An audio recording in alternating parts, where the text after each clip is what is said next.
Selamat sore rekan-rekan sekalian. Baru saja saya dilantik sebagai Badan Komunikasi Pemerintah di penambahan penugasan dari Bapak Presiden di bidang komunikasi. Ini bukan badan baru, ini transformasi dari BCO. Kita diminta perkuat koordinasi, fungsi eksekusi, komunikasi di pemerintah RKL. Dan ini juga inline dengan posisi saya di Wamenkom. Jadi ini kita perkuat komunikasi agar semua program-program Bapak Presiden tersampaikan, program pemerintah tersampaikan dengan baik kepada publik. Dan kita juga sebagai jembatan gitu, suara-suara publik yang ada di media kita juga bisa mendengarkan. Dan yang terpenting adalah bagaimana semua yang menjadi kebijakan atau yang menjadi arahan Bapak Presiden, program-program unggulan beliau bisa dikoordinasikan, diselaraskan, disinkronisasikan di antara kementerian lembaga juga bersama dengan teman-teman media semua. Mas berarti perbedaan BCO dengan Badan Komunikasinya akan apa bedanya? Kalau untuk anggota-anggota? Nanti kita lihat ya. Nanti setelah ini kami berkoordinasi dengan BCO, saya akan bertemu dengan Pak Hasan Nasbi. Tentunya saya ucapkan terima kasih kepada Pak Hasan Nasbi yang selama ini sudah banyak membantu pemerintah dalam hal ini, dan beliau juga akan tetap membantu kita, pemerintah membantu Badan Komunikasi ini untuk terus menyampaikan apa yang menjadi kebijakannya. Bedanya kan sama kayak seperti jubirnya Presiden.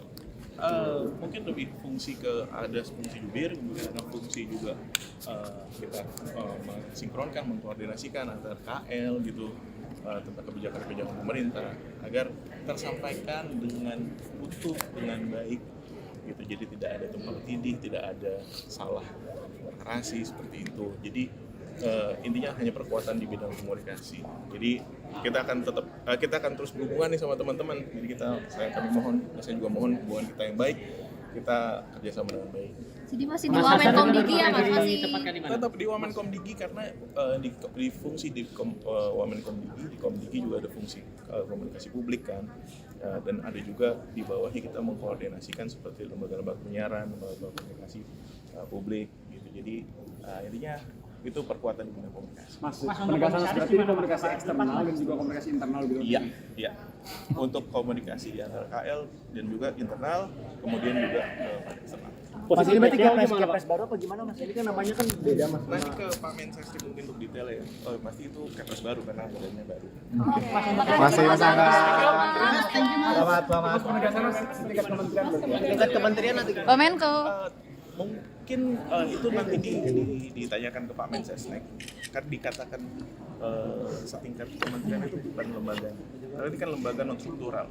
Makanya saya tetap posisinya sebagai Wamenkom Digi merangkap sebagai badan komunikasi pemerintah.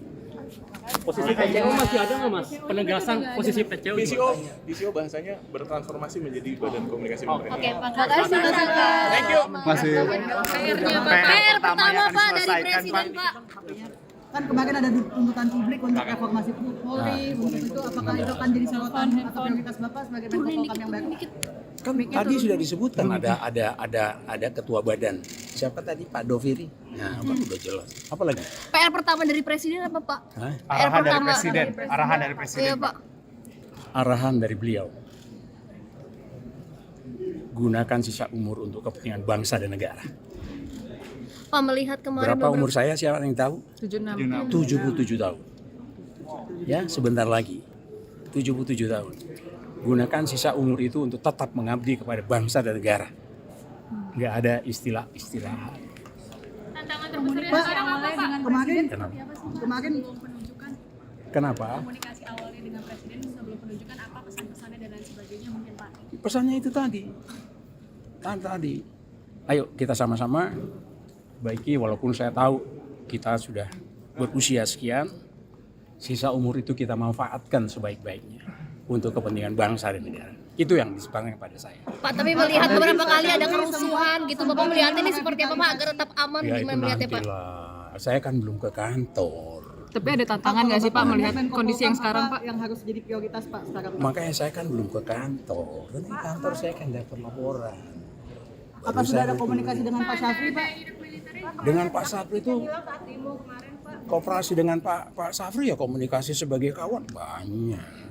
Kalau sebagai Menko Penanganan pasca demo ricu itu ada jadi concern juga Bapak. Kenapa? Penanganan pasca demo ricu kemarin itu juga jadi concern untuk Bapak atau penugasan dari Pak Prabowo. Sementara beliau mengatakan seperti itu, nanti tinggal saya menjabarkannya setelah saya mendapatkan informasi yang lengkap dari kantor Menko Polhukam. Koordinasi polisi. Berarti ini langsung sertijab ya, Masih Pak? ada orang bilang setelah demo Saya nanti ke sana. Hari ini ya, Pak? Langsung Iya, sertijab. langsung ke sana. Bukan sertijab lah, beliau kan ad interim ya. Jadi ya tadi udah bicara gitu. Koordinasi polisi dan TNI gimana, Pak? Koordinasi polisi dan TNI sendiri nanti apakah memang harus diperbaiki ke depannya, Pak? Itu yang saya bilang, saya lihat tuh kalau perbaikan terus menerus lah ya, masa hanya satu event. Pak, terkait Kami yang jelas memerlukan dukungan semua, pertama dari kalian untuk kepentingan ke depan kita. Ya, Pak Prabowo. kita harus bersatu. Nggak ada lagi cerita lain. Kalau kita ingin menjadi bangsa yang baik, mari kita bersatu bersama-sama untuk menghadapi bangsa ke depan. Pak, Gitu ya. terkait reformasi Polri, Pak, ini apakah arahnya akan pergantian Kapolri atau seperti apa, Pak? Wah, belum tahu. Kok tanya saya, tanya presiden lah itu.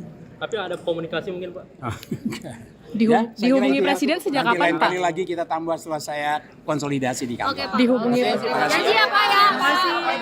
Akhirnya ditunjuk jadi Menpora itu gimana prosesnya? Ya, saya cuma ditelepon Setkap untuk hadir hari ini seperti itu. Pak, menjabat sebagai Menpora sama PSSI ini sebenarnya gimana sih, Pak? Nanti kan itu ada prosesnya di FIFA. Ya, FIFA sebagai badan olahraga tertinggi di dunia, nanti mereka yang akan menentukan. Tapi kan ada aturan tidak boleh ada ikut campur pemerintah, Pak. Kenapa? Tidak ada aturan untuk tidak Ya ada itu ikut campur dari pemerintah. FIFA yang atur nanti semuanya. Tapi berarti akan dilepas nggak, Pak? FIFA saya nggak tahu. Nanti biar FIFA yang bersurat. Tapi kalau dari Pak Eriknya sendiri ada etikat untuk mundur dari Semua aturan dari FIFA.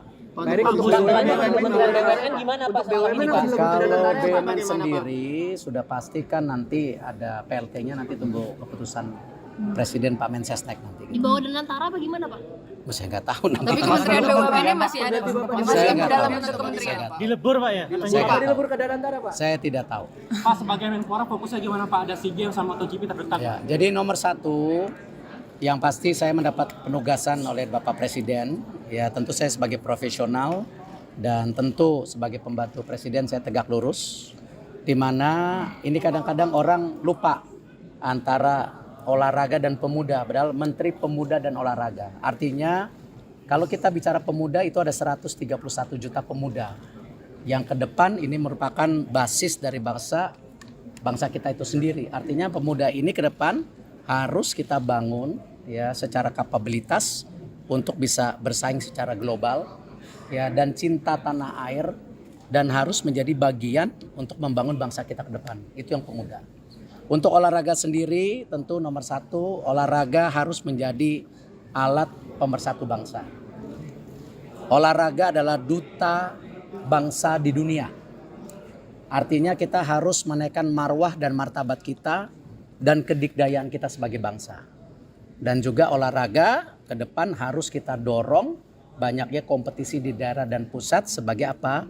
Juga pertumbuhan ekonomi dan pembukaan lapangan pekerjaan. Karena tadi ini basis yang penting, kenapa yang namanya manusia itu perlu apa? Tidak hanya badan, juga pikiran yang sehat untuk membangun itu. Itu kira-kira tugasnya. Untuk konfirmasi kembali, Pak, apakah nanti BUMN akan dilebur ke Danantara atau? Tadi saya sudah jawab, nanti ada PLT-nya, tentu daripada Pak Mensesnek akan menyampaikan. Kalau olahraga akan jadi prioritas apa aja, Pak? Sendiri tahu bagaimana, Pak? PLT-nya sendiri bagaimana? Apakah dari internal? Saya belum tahu, saya belum ditugaskan sampai situ. Kenapa? Oh, itu hak prerogatif Presiden. Apakah cukup dari wamennya saja atau mungkin tokoh baru? Itu hak prerogatif Presiden. Pak, untuk olahraga yang Pak, untuk olahraga yang jadi prioritas apa, Pak, nanti, Pak? Dan lain sebagainya hingga saat ini penegasan belum terinfo apa, Pak? Belum, itu nanti ada prosesnya sendiri kan? Di DPR semua, kita ikutin saja gitu. Pak, untuk olahraga Baru besok sertijab, baru review, tunggu dulu. Udah lama nggak jadi ketua KOI, udah lupa. Program prioritasnya, Pak? Tadi saya bilang, tadi saya udah sebutkan pemuda dan olahraga itu prioritasnya. Baru besok sertijab, ya kan? Nanti baru kita review seperti apa gitu. ya kan? Itu yang kita harus Kalau lakukan. jangka udah sempat ngobrol informal dengan Mas Dito Jangka pendek ngurusin badan karena udah mesti bulu tangkis lagi, renang lagi, ya. Oh, berarti bulu tangkis dan renang ya Pak Cak? Kalau tugas dari Presiden sudah jelas di Perpres, yaitu monitoring, evaluasi program-program prioritas.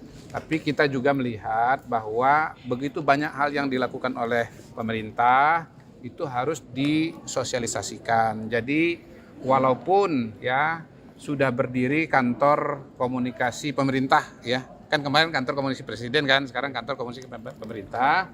Tapi ke depan insya Allah KSP bukan hanya orientasi ke dalam, tapi juga ke depan. Sehingga teman-teman nanti juga akan lebih banyak narasumber, lebih banyak informasi, tidak semuanya terpusat di PCO, tapi juga insya Allah KSP juga akan tampil lah untuk menjelaskan program-program Presiden yang bagus-bagus ini. Berarti udah komunikasi sama badan baru PCO ini? Kalau komunikasi sering, apalagi dengan Mas Angga itu udah dari dulu besti. Berarti peran komunikasi balik lagi ke KSP ada lagi ya? Enggak, tetap kalau perpresnya yang utama itu adalah ada PCO, kemudian ada Komdiji, kalau jubir kan ada Pak Mensesnek, Wamensesnek, tetapi semua KL itu kan diharapkan untuk membantu. Nah, KSP itu kelebihannya apa? KSP itu karena dia monitoring evaluasi semua program pemerintahan terutama yang prioritas. Dia tahu hampir semua yang dikerjakan begitu. Tahu progresnya, tahu kelebihannya begitu. Kalau ditanya sama saya misalnya, MBG itu buat apa? Itu kan program ini kan isu utama kesenjangan. Saya bilang begini, MBG itu adalah untuk mengatasi kesenjangan. Kesenjangan apa? Kesenjangan gizi. Gitu loh, karena ternyata 20% anak kita itu stunting. Stunting itu apa? Kurang gizi. Kurang itu apa? Senjang gitu. Nah, yang gizinya cukup pun sebetulnya secara IQ harus ditingkatkan. Kenapa? Kalau dibandingkan dengan negara tetangga, IQ kita senjang. Jadi kita pengen yang stunting nggak stunting, yang IQ-nya masih kurang bisa meningkat supaya kita kualitas SDM-nya bagus dan bisa bersaing dengan negara tetangga, mau negara manapun, mau Singapura, mau Cina, mau Amerika dan seterusnya. Begitu itu cara kita menjelaskan pentingnya MBG di masyarakat. Oke, makasih Pak. Oke.